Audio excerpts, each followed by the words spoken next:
Good morning, good morning, good morning, good morning, everyone. Thank you for being here. Thank you for choosing to be here. It's a wonderful morning. Today is July 25th. And normally Dr. Monica Ogando joins us on these beautiful conversations on Thursdays about spiritual matters. And today she had an engagement, and she asked me to engage in a conversation of how money can be a gateway to your spiritual maturity. And I'm honored to be the one who can perhaps share some insights on how money has been my gateway for spiritual maturity. And then I'd love to hear from you, how money can be or can become or has been your gateway to spiritual maturity. It's a conversation that not necessarily most people put together until later in life, or until they in some ways start seeing that their relationship with money reveals their relationship with life itself. And that at least was for me my gateway. For the most part, in my early 20s, I really wanted to be someone. I wanted to become someone who had a lot of money and who had some sort of power and had some sort of prestige and dominance, and be someone that I could be proud of, and my family could be proud of, and other people could be proud of, and be looked up into, and all of those wishes and all of those intentions were not creating necessarily any money for me. It wasn't creating necessarily any abundance for me. And so I started listening at the time to tapes. I don't know if any of you remember tapes, right? I started listening to tapes and Jim Rohn and a bunch of people who at the time were at the forefront of mindset and unleashing your mindset, or breaking up certain patterns that don't allow people to grow financially. And so one of the things that I heard was work hard, right? How many of you have worked really hard in life? So I heard work hard, and it makes sense to me. So I worked really hard. I really worked hard. And someone said that you have to go to school. So for a long time, not for a long time, I paid my way through school, and I had like 3 or 4 jobs while I was going to college. And I really wanted to be somebody who knew something so that I could make money. And so that eventually I had at some point 3 or 4 jobs, and I was doing something at 5 in the morning. I was doing something at 11 at night, and trying to get school going, because I thought, well, maybe if I go to school, then I can be someone. And that same mentality sort of left me to do a master's degree. And all of that was all in the pursuit, mostly to create abundance in my life, to have money in my life. And it was only until maybe, I'm going to say, maybe 8 years ago or 9 years ago, when I heard from someone say that business is a spiritual matter. And I never heard that before that way. I've always had business, the capacity of a person create value to another, right? I've always had that as a business conversation. I never had it at something that can be linked with spirituality. I never had it that way. And at the time, I couldn't really show anything for myself, or I could not show any results, at least, that I could be proud of in the context of financial awareness and financial abundance and results for myself, until I started combining business with spirituality. And that opened up a world for me to start considering what I do with my money, to start considering my relationship with money. I start considering, what is it that provides value for people? Because in anything you do, right? If you're listening to this call, not a call, but what is this called? A podcast? If you're listening to this podcast, right? you are currently doing something, most people, to generate income for yourself, right? And whatever you do in life, it's providing a service to another. And provide service for me is a spiritual matter. For me, providing service to another is a spiritual matter. And so I started recognizing the people I work with as people I get to serve. I started recognizing the people I get to sell a product or a service as people I get to serve. I started recognizing the people who I buy products from, say a supplier, as people I get to serve. And it all started becoming for me a spiritual matter.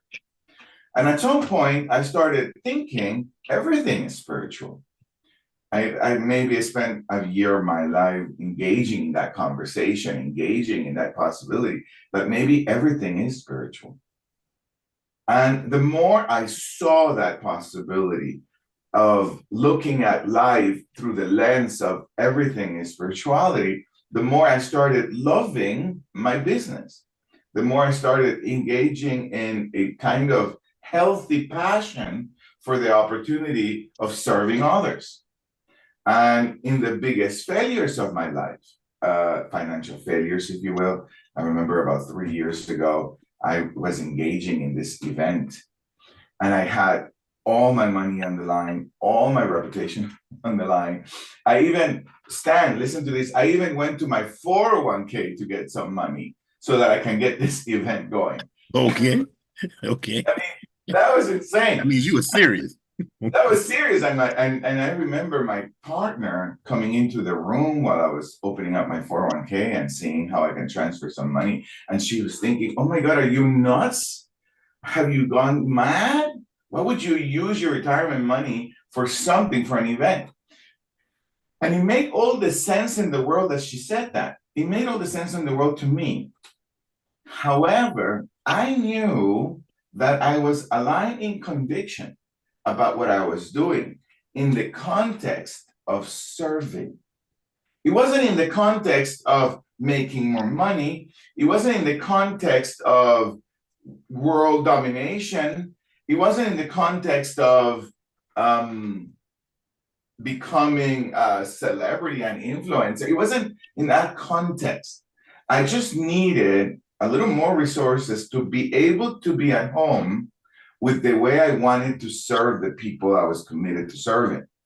So spirituality was actually an aspect that was guiding my business decision. It was what it was guiding my financial decision, my money decision. And guess what? We didn't do well at all. Financially, we didn't do well at all in that event, at all.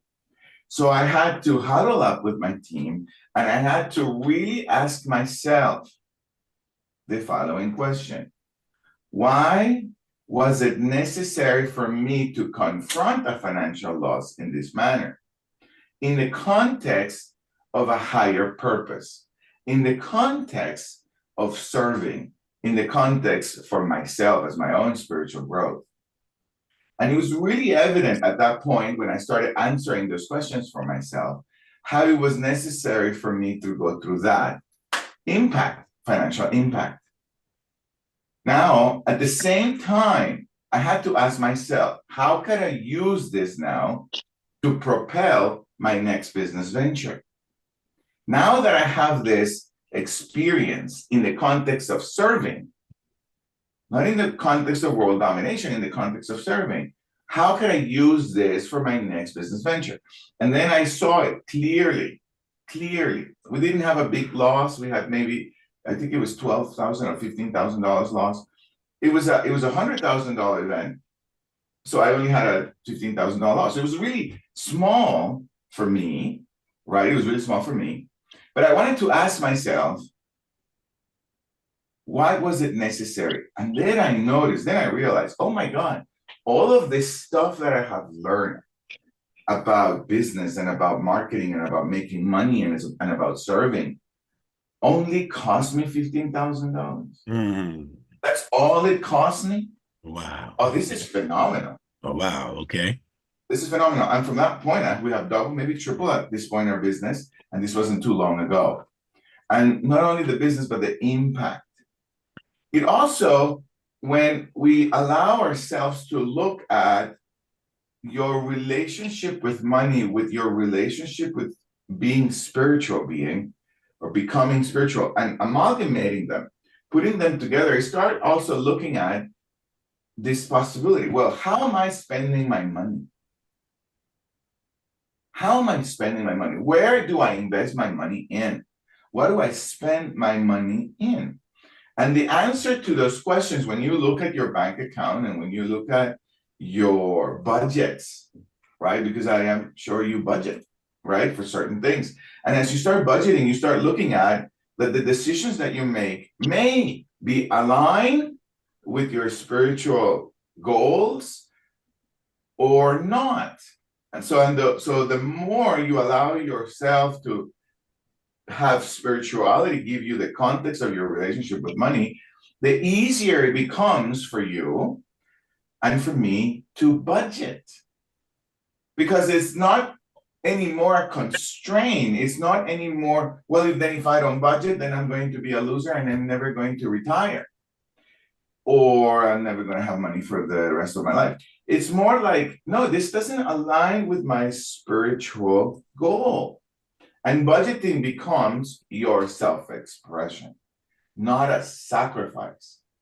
It becomes budgeting becomes the way you spend your money, becomes the opportunity for you to expand your life rather than something you're sacrificing for a one-day future that you don't know if you're going to live.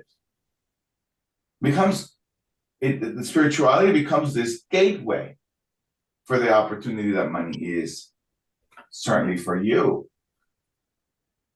So I want to get your wheels turning, and I want you to really ask yourself if maybe you can allow whatever you say spirituality is for you, if you can allow it to start running the possibility of your budget. And also, okay, so that's one aspect. The other aspect is,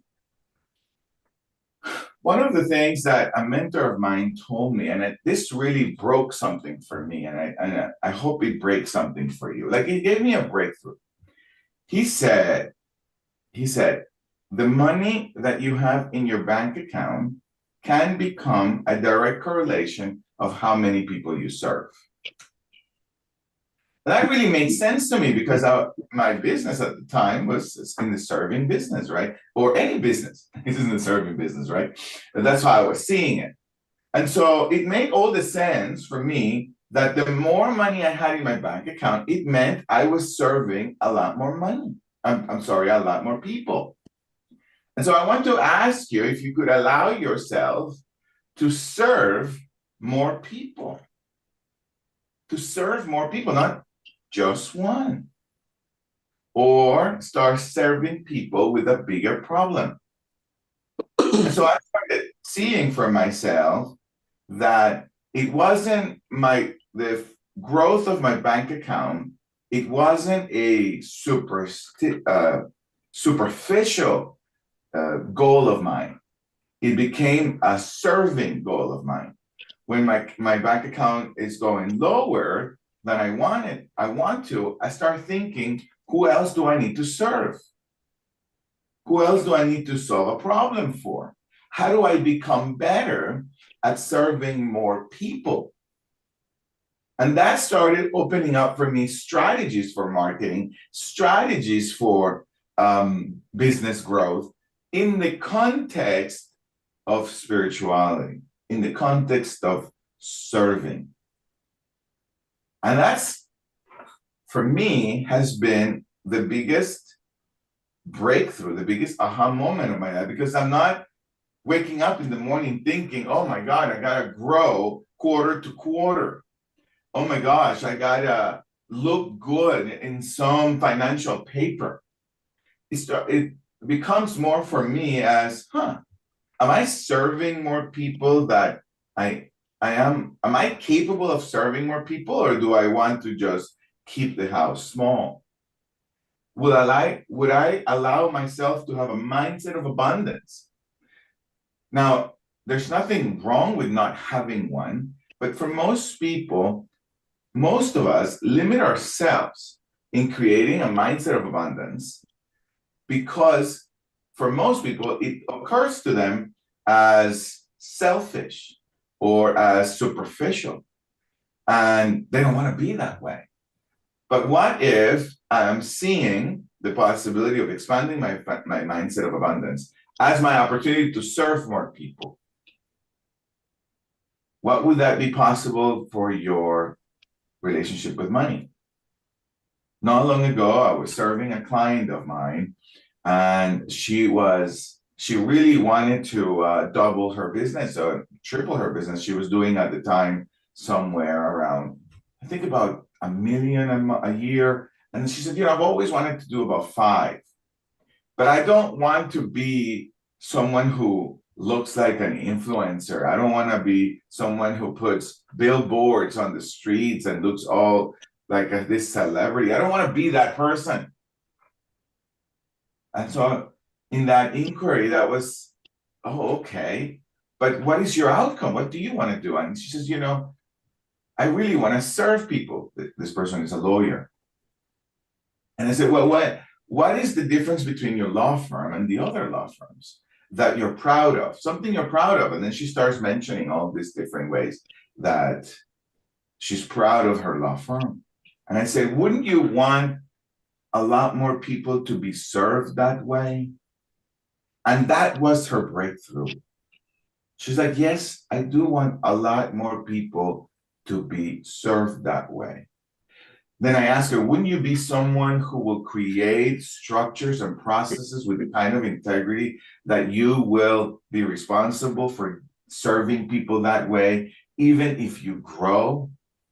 She's like, absolutely. And so that was what unlocked her for the opportunity of having all her strategies in place that she already had, and then deepening them and creating, double down on what was already working. And now she is probably doing 5, 6 more times. Her business has grown 6 times more of what it was at the time. Just really phenomenal. And so what was the context of that business strategy? Spirituality. It's about serving.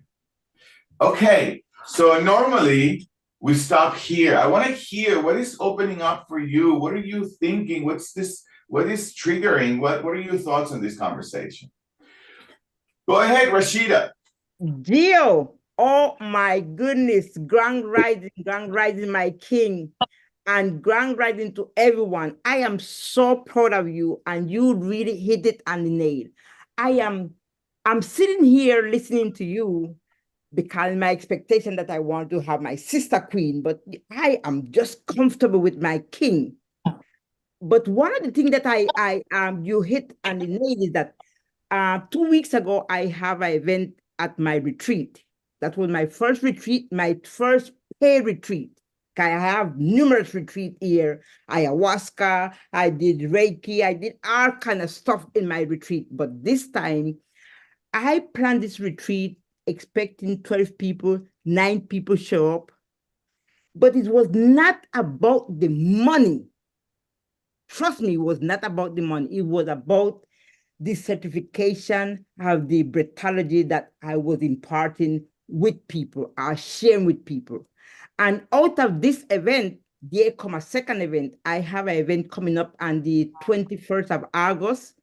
And this event is a one-day workshop for cooking classes that I'm a chef, I'm a vegan chef.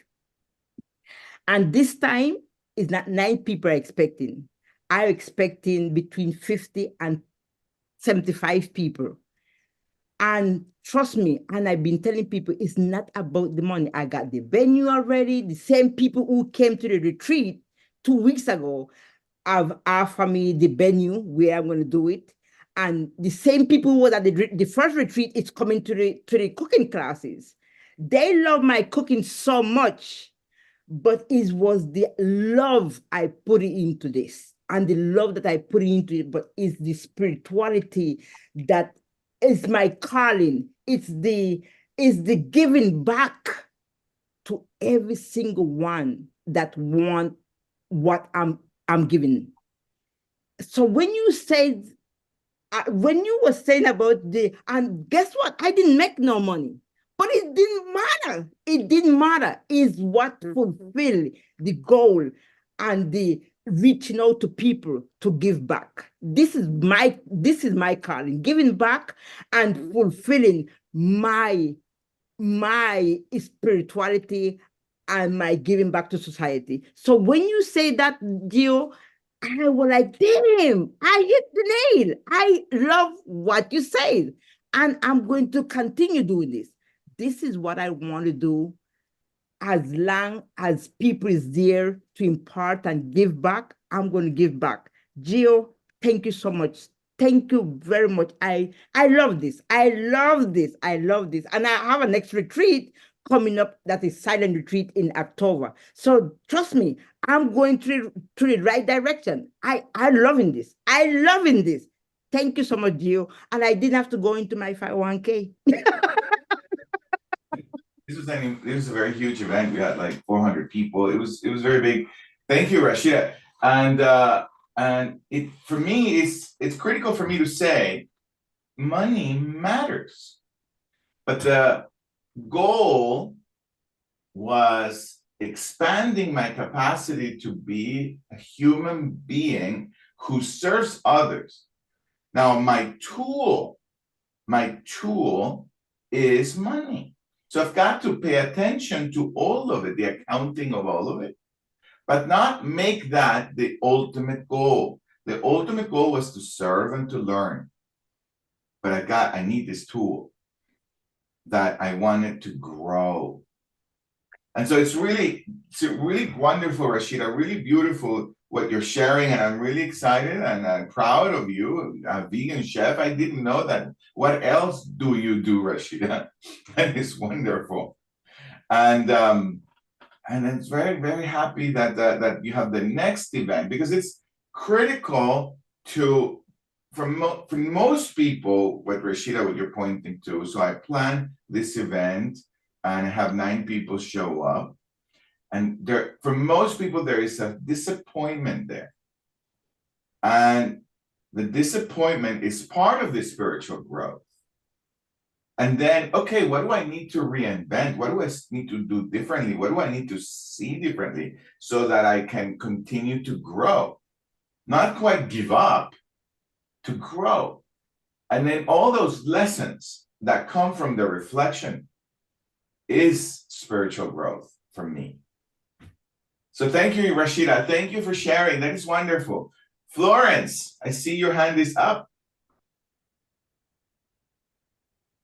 And yes, good morning, and thank you for the conversation. Yes, so I've tried so many businesses and all of this, but I've also known that I had to get the right attitude around it. I've never really been successful, and so I had to come to that understanding of how my relationship with money and all service and all of this. And then I came across that statement that if you help enough people to get what they want, in the process, you will end up getting what you want. So, well, my thing is not just a matter of in business. However, my thing is my life, my purpose is whatever it is that I'm doing, is it fulfilling my purpose, the purpose? So whether it's in business or whatever it is I'm doing, my purpose is to bring God, bring joy into the world, like be a representative of God in the world. So be it in business or wherever I am, I want to see that purpose, that me myself fulfilling that purpose. And so I feel that I'm aligning now with that, because I'm aligning with that purpose, I'm seeing that fulfilled in every area of my life. Serving people, loving people, bringing more value, bringing joy, into their life. So with that, I'm complete. Thank you, Florence. I love what you're saying. And I do remember that line, that phrase that also made an impact in my life, that more people, by serving, by helping get more people get what they want, you get what you want. And certainly that mentality, that philosophy, right, allowed me to start getting my processes in check. Because the more people I help, the more organized I need to become. The more mature, business mature I need to become. The more money mature I need to become. Because the more people I help, the more money that comes in, the bigger the chaos I got for myself. So I needed to grow, organize myself better. And that's all a spiritual growth for me. Rose, I saw your hand. Go ahead, Rose. And then we go with you, Michelle, and then I guess we wrap it up. Thanks, Gio. Good morning. Oh, great to see you, Rose. I was so excited when I saw your face. I was like, yay. Nice to be with you. So, I come from a different perspective when it comes to the intersections of money and spirituality. So when I was younger, a good bit younger, I read a book by Eric Butterworth. It's called Discover the Power Within You. I don't know if anybody's familiar with that. But what I got out of reading that was so influential in my life. Because what I got out of reading that is, from the time you're born until you become a full functioning adult in the world, somebody is taking care of everything for you, providing you with a place to live and food to eat and nourishment and, spiritual nourishment and educational nourishment, blah, blah, blah. So you're taking in. When you become a full functioning adult, it is time to give back. Yes? So you enter the world of work. And I got that my employer was just a channel. Not like I worked for GE. I worked at GE. I didn't work for GE. I worked for my eternal, my spiritual connector, my father. That is really, once I entered the world of work, that was really who I had to please. Not myself, not my boss. Their standards weren't high enough, right? I worked for my father, period, end of sentence. And that's who I had to please. And that was always my target. That, at the end of the time in the flesh, when I got to the pearly gates, he would say, "Well done, my good and faithful servant." And that's what I worked for. And I have never wanted, I've wanted. Yes, I would love to have a Porsche. And the truth is, I won't spend the money for one. Because actually I could, right? But really, I've lived a great life. I've seen, half the world. I've been able to provide for my children and my grandchildren in a way that what I say is I don't have the credentials that somebody would expect to have done the things I've done. And yet I have. So I know that the inflow and the outflow is all divinely connected. It's just a softer connection from a different perspective. And I just wanted to share that because I don't know, it's just, it's so good. It's so yummy. It's so warm. And you know what I mean? I feel loved. I feel loved by the eternal, for sure. For sure. I love that. I feel loved by the eternal. Thank you for sharing. And one of the things that I hear, Rose, is I don't know, Rose. This is just what I hear. You had from very early in life a kind of spiritual maturity. In my way of looking at spirituality and maturity, from a very early in life, you have been able to include it all in the context of what was important to you, or what you say, serving your source, serving God, your Father. I didn't grow up with that kind of spiritual maturity. One thing was, I didn't grow up with any spiritual maturity. I grew up with religion. And so that was a Sunday conversation that led to unworkable, chaotic things on Sunday night.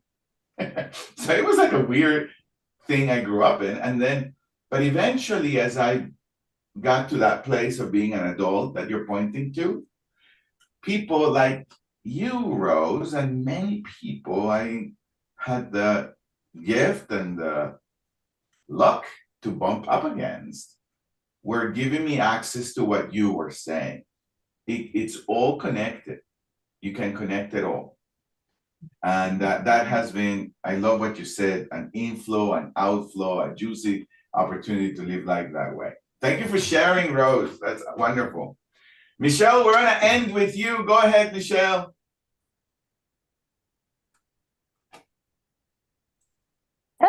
Good morning, Daily Huddle family. Thank you for all the shares. Good morning, Gio. I am excited to acknowledge and just to speak on the fact that I found out about the retreat at Mastermind Rashida's place shortly after, just before it was about to take place. And I got excited. I felt called to be there to do the breath work with Mama Ayo. I didn't have the money. I said, well, wait, that's not in the budget. And I spoke to Rashida. I spoke with Mama Ayo, and they were both gracious enough to say to me, it's not about the money. We want you here. We want to provide this modality of healing and transformation for people to take out into the world. It was not about the money. Everything was about service. Rashida opened her heart and her home. She cooked delicious meals for us from love and in service to us, her family, as did Mama Ayo. And it was transformative. And then when I got back, guess what? And Rashida always made reference to the ancestors. You know, we're talking, and she's talking about the ancestors, and they're so wonderful in her connection. And I felt the energy. And when I came back, guess what? Someone gifted me. A friend of mine, I was telling him about the breath work. He was interested. I was showing him how to breathe the correct way, the most efficient way to breathe. And he said, you know what, Michelle, I'm going to give you half of that money. I'm going to give you half of that money that you had to pay for the retreat. That's Rashida. And I said, the ancestors are working on my behalf. And she came from service. She didn't put money first. And then I was able to right away send her that money. And it's so exciting, and it's so much truth in what you are speaking and sharing and opening to us. And I'm living it. We're living it. So I am complete. I am complete and grateful. Thank you, Michelle. Thank you for sharing. Thank you for what a wonderful conversation to end with. No, you got connected to the ancestors, to the eternal, to spirituality. Your friend calls you, and you could have kept that money. Nobody knew, but you called Rashida and you said, hey, the ancestors send you this, by the way. So I love it. Thank you, Michelle. Thank you all for being here. Thank you all for tuning in. Please don't forget to subscribe if you're listening to us on YouTube. And I really can't wait to see you guys tomorrow and the day after and the day after. Thank you for being part of my family. Thank you for being part of that family. The transformation you're looking for in your life is a function of the community you're part of.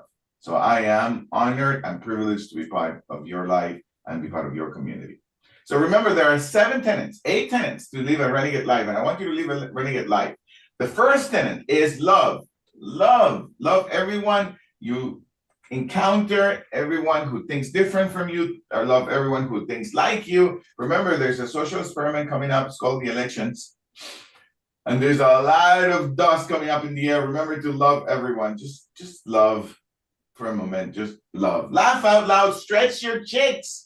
You know, just really exaggerate. Go exaggerate. It's good for the wrinkles. It keeps you young, keeps you sexy. Remember, laugh out loud. Stress less. I think this is all there is. I mean, some people say that you might reincarnate into a dog. I don't know. There's no evidence for it. This is all there is. Might as well stress less. Eat more, plant-based, get closer to the trees, hug the trees, eat the trees, let the animals run a little bit. It's really healthy. Try it on at least 1 day a week. At least 1 day a week. Walk every day, move your body 10 minutes in the morning, right after you get up, 10 minutes right after lunch. Every single day, do 10-minute walk. This will give your heart another chance for another 5 years. Just go for it. Sleep every day. If you can't sleep, write a book. Some of my friends say to me, you know, Gio, I can't sleep. And I ask them, are you reading at night? And they say, no, I hate reading. Well, try. Your brain will say, I'm going to sleep. Sleep, read and sleep. Remember to give what you have, give your jealousy away, give your resentment away, give 10% to your favorite charity. Give love. And finally, what Dr. Orgando loves to say, check yourself, check your assumptions before you wreck yourself. I love you. Have a wonderful day. See you tomorrow. Bye-bye. Love you all. Thank you, Gio. Thank you. One love, guys. One love. Thank you, Rose. Thank you, everyone. Love you all.